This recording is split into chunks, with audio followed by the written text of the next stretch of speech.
Temuan 995 senjata di sebuah sekolah swasta di Jakarta Selatan tentu mengejutkan dan menimbulkan pertanyaan besar. Bagaimana ratusan senjata bisa tersimpan di lingkungan pendidikan yang seharusnya menjadi tempat aman bagi anak-anak? Lantas sejauh mana pengawasan sekolah, tanggung jawab pengelola, dan proses hukum harus berjalan untuk memastikan keselamatan anak menjadi prioritas? Dan untuk membahasnya bergabung dari sambungan online atau sambungan Zoom dari luar studio dengan Hermawanto, Kuasa Hukum Yayasan Harapan Ibu Pondok Pinang, dan Ibu Lia Latifah, Wakil Ketua Umum Komnas Perlindungan Anak DKI Jakarta. Selamat sore Bapak dan Ibu. Selamat sore, Mas Ruli. Baik, dan sedianya kami juga mengundang Al-Hadid Endar Putra, Kuasa Hukum IWD sekaligus Direktur Utama PT Lokta Karya Perbakin. Namun tak berkenan untuk bergabung dan mengirimkan statement sebagai berikut. Di mana isi terkait dengan statement disampaikan oleh Al-Hadid antara lain, di mana semua dokumen perizinan dan perjanjian ini sudah kami serahkan kepada kepolisian. Prinsipnya apa yang kami lakukan adalah untuk pengembangan dan pendidikan atlet muda. Potensi atlet muda kita sangat besar, kita dapat melihat di Banyuwangi, Ahmad Yusuf Zulfan berusia 9 tahun bisa mendapatkan medali di air rifle 25 meter pada Porprov Jatim. Kita buktikan semua dan serahkan kepada kepolisian. Apabila kami terbukti benar, maka semoga pihak yang menuduhkan, membuat kegaduhan, dan mencemarkan dapat bertanggung jawab. Saya langsung ke Pak Hermawanto. Pak Hermawan, respon Anda mendengar dan melihat statement barusan dari Kuasa Hukum IWD seperti apa, Pak? Ya, terima kasih Bung Ruli. Kalau kami sebagai sekolah itu, pertama adalah sekolah apapun alasannya, pasti tidak diperbolehkan menjadi tempat gudang senjata. Oke. Karena jumlah yang begitu banyak sebanyak itu apapun alasannya itu secara rasional itu nggak mungkin gitu ya. Kok bisa ditempatkan di sekolah gitu. Dan faktanya di sekolah juga tidak ada ekstrakurikuler menembak gitu. Dan tidak mungkin karena ruangan pun tidak punya untuk ekstrakurikuler menembak. Semua ruangan yang terbuka itu selalu penuh kalau saat-saat sekarang gitu ya. Itu selalu penuh untuk anak-anak bermain. Jadi nggak mungkin lah ya kalau sekolah dijadikan gudang itu, nggak layak. Tapi pernah ada wacana mungkin sebelumnya ketika IWD menjabat sebagai bagian dari yayasan untuk mengadakan ekstrakurikuler menembak misalnya Pak Hermawanto?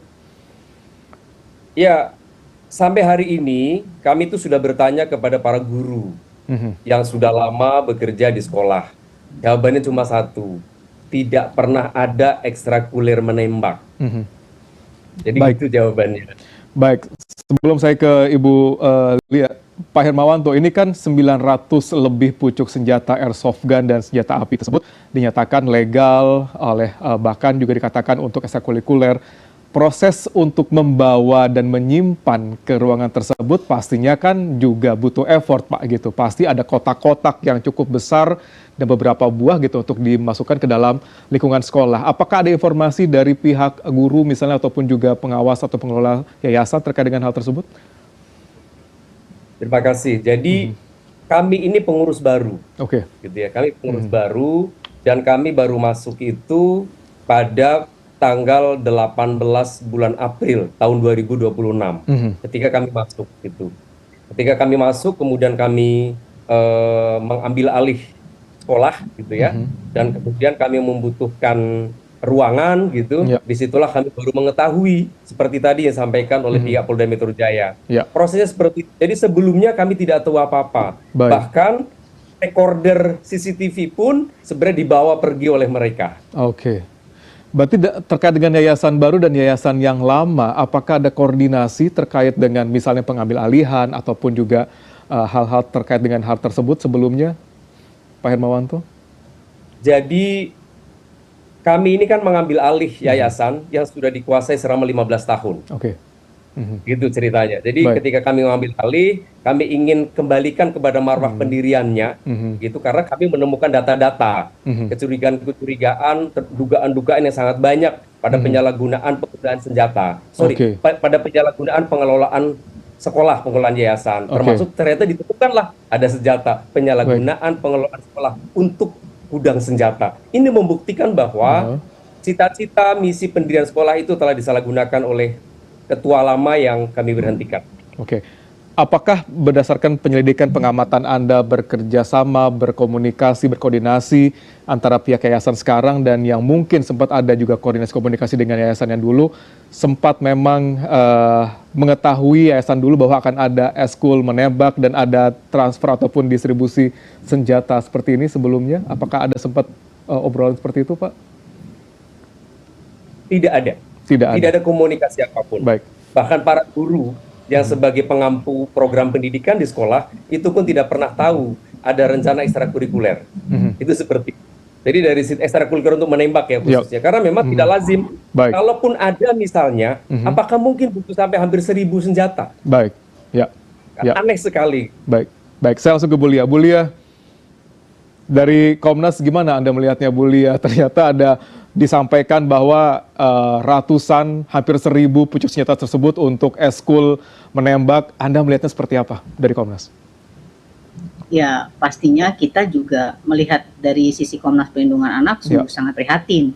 Ya, di mana memang ada satu lembaga pendidikan memang yang tadi disampaikan oleh Pak Hermanto mungkin disalahgunakan tempat tersebut. Nah, sayangnya ini saat ini kan memang ada anak-anak yang bersekolah di sana. Terus kemudian dengan adanya pemberitaan ini pastinya juga secara psikologis anak-anak juga merasa kok di sekolahnya mereka sekarang ada yang tadi disampaikan ada untuk digunakan untuk senjata. Nah, tapi kalau betul tadi disampaikan oleh Pak Hermanto adalah nggak logis ya ketika ada satu lembaga pendidikan ya terus kemudian disimpan begitu banyak, bahkan ada ratusan mungkin ribuan senjata di sana. Terus kemudian yang tidak pernah ada muncul ekstrakurikuler yang memang disampaikan bahwa memang ada ekstrakurikuler menembak. Terus kemudian juga ini kan harus ada izinnya. Kalau memang ada ekstrakurikuler tersebut mungkin yang nanti akan dibuat. Nah, izinnya tuh cukup lumayan panjang dari mulai nanti dengan kepolisian, terus kemudian juga dari izin kementerian, dinas pendidikan terkait kalau memang ada ekskul tersebut. Terus kemudian juga kalau memang ada ekskul tersebut, apakah diperbolehkan ketika sekolah itu memang ada di sekitaran lingkungan masyarakat perkampungan padat? Karena kan pastinya ada syarat-syarat tertentu ketika memang ada ekskul yang memang tadi ingin dibuat ya memang seperti itu, memang harus ada intinya yang lebih panjang, terus kemudian juga harus ada ketelitian juga walaupun memang disampaikan ini adalah soft gun ya, tetapi apapun ceritanya itu adalah bentuk senjata tajam, apakah itu legal ataupun ilegal, karena ini sudah ada di lembaga pendidikan artinya tadi harus ada konsekuensi yang memang sudah harus bertanggung jawabkan nih sama tadi yang dibilang pemilik yayasan yang sebelumnya ataupun pengelola sebelumnya. Ini digunakan untuk apa? Kenapa harus disimpan di lembaga pendidikan? Nah, itu sih sebetulnya yang jadi kita di concern di Komnas Perlindungan Anak, terutama kondisi anak-anak hari ini.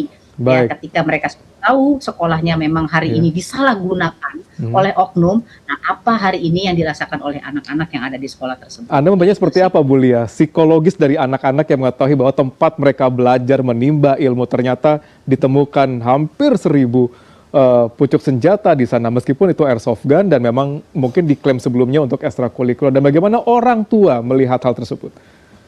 Pastinya mereka kaget ya, gitu karena kan dalam sejarah kita ini pendidikan ya nggak ada nih yang di satu tempat sekolah ataupun lembaga pendidikan yang memang digunakan untuk menyimpan senjata.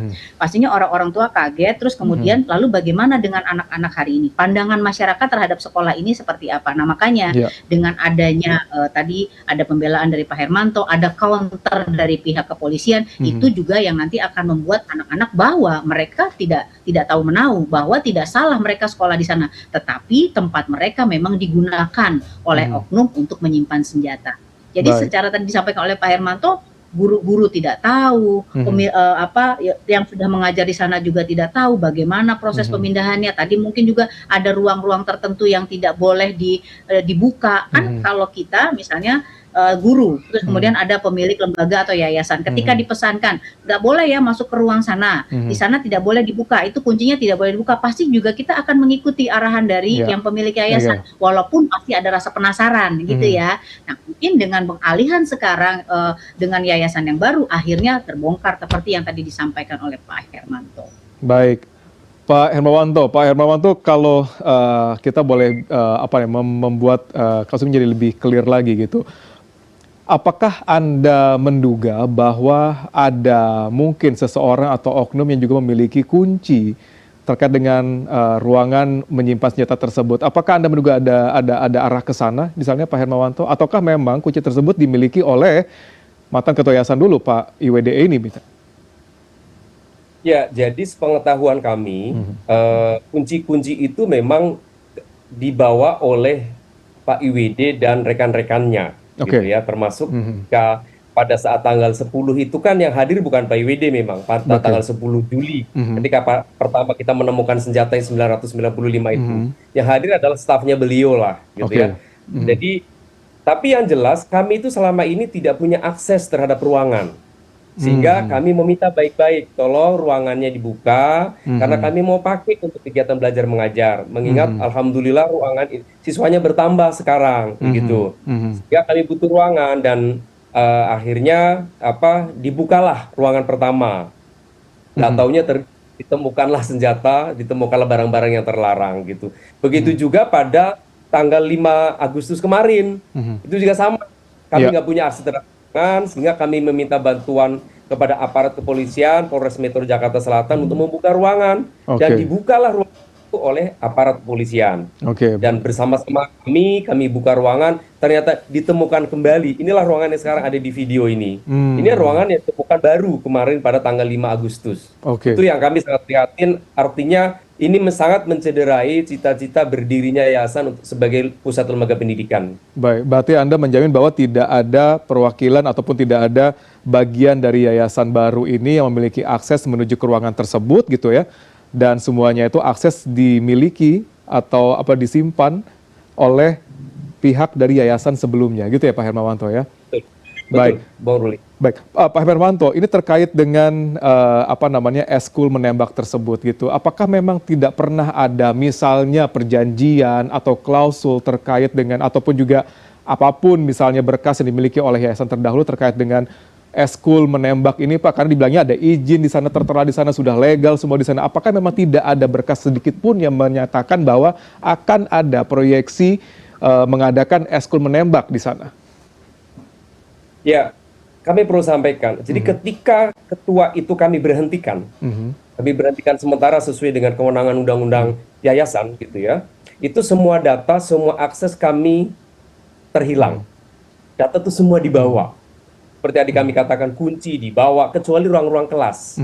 Terus data-data, bahkan hari ini kalau bisa bilang data aset yayasan juga kami nggak tahu berada di mana posisinya, karena kami nggak punya akses lagi, gitu ya.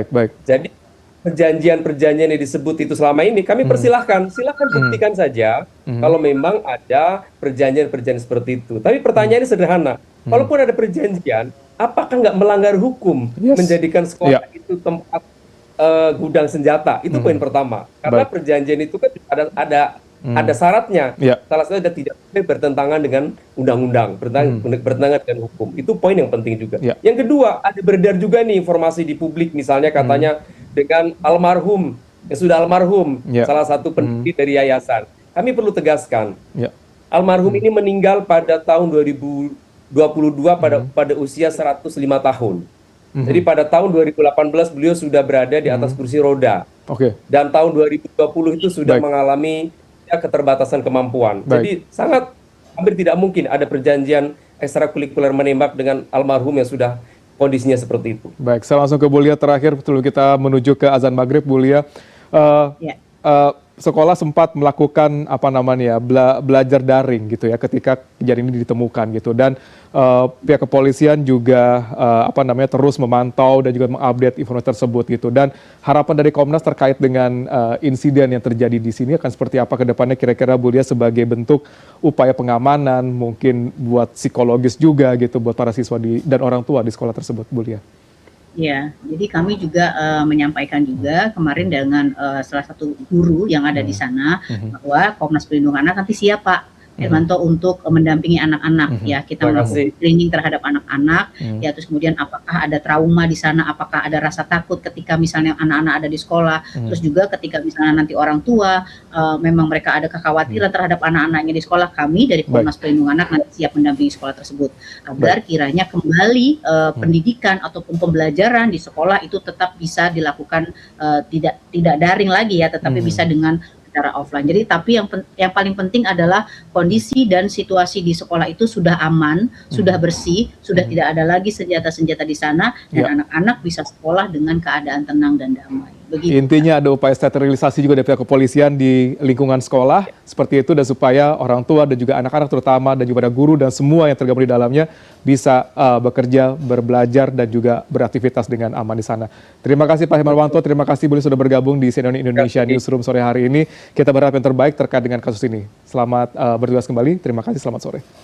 Terima kasih. Selamat sore.